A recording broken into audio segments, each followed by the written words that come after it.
Greetings, State of Hockey and friends, and welcome to Grand Casino Arena here in St. Paul, Minnesota, where tonight it's the Wild's official 25th anniversary game as they take on the Nashville Predators. Glad to have you along. Welcome aboard, friends. Joe O'Donnell and Tom Reed here with you. Final game of a 6-game homestand for Minnesota. They'll head out to play the Hurricanes and the Islanders after this one.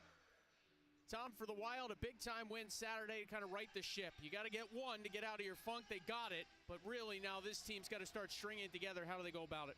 Well, just by playing better hockey than they've been playing, and they need the big guys to be the big guys once again, Joey. That's who you look for the leadership from. You look at those third and fourth lines to be the ones who are going to be the checking, the physical line, and so on. But lines 1 and 2 have got to step up, and they need more production from the point as well. Those defensemen have got to contribute.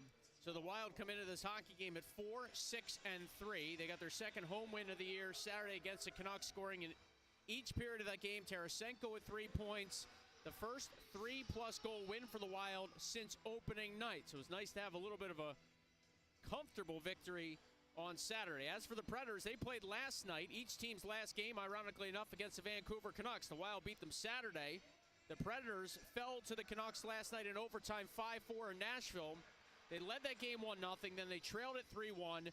They trailed it 4-2, ended up tying it up and at least getting a point in the standings. The Predators are 5-6-3. We know their head coach, Andrew Brunette, very well. We know what this Predators team went through last year, just a dismal season per the national expectations. How do you size up Nashville early in this, a new campaign? Well, they're struggling like Minnesota's been struggling also, giving up far too many goals. And you look at the goals for and the goals against. You really have to have the plus side, and both these teams are on the negative side when it comes goals for and goals against. So see what happens here. But Andrew Brunette was brought into the fold there in Nashville to help with the power play, and he's done that for the last 2 years now. He's over 21% in both those years, so that's a real plus for his team right now. But at the same time, Minnesota can't worry about Nashville. Minnesota has got to come out here.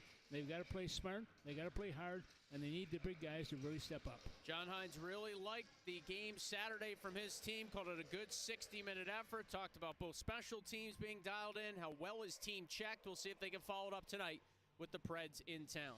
Opening face-off from Grand Casino Arena follows this. You're listening to Wild Hockey, presented by Grand Casino. Fall weather is knocking on our doors, and you know what that means. Chilly days are just around the corner. That's why it's good to know the knowledgeable, friendly dealers at Bryan Heating and Cooling will do whatever it takes